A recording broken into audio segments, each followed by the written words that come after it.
we're running up against some sort of constitutional crisis. We have a president who has fired the FBI director, the lead investigator of a probe into ties between his campaign and the Russians.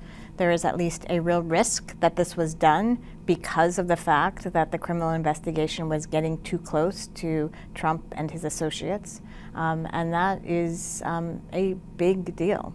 The new Deputy Attorney General was brought in with broad bipartisan support under the assumption that he was going to be independent and be able to among other things, credibly lead this investigation by being part of the efforts that ultimately led to Comey's firing. That independence has been called into complete question.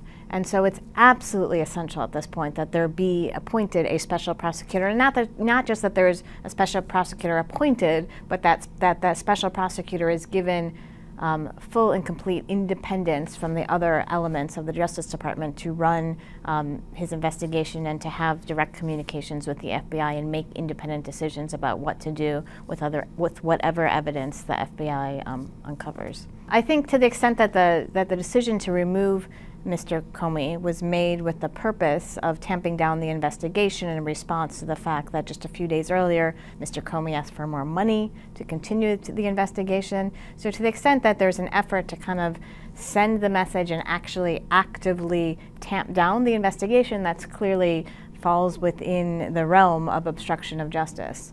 The fact that President Trump was also separately, or claims to have separately, had conversations with Mr. Comey about whether or not he personally was under investigation certainly raises all kinds of questions about ethics and a violation of norms that ought to apply with respect to communications about ongoing investigations. It certainly sounds like a threat. I mean, whether or not there are tapes or not, he's saying, I disagree with your version of events. I'm right. I'm going to prove it to you. You better be careful. And it certainly is not a friendly commentary.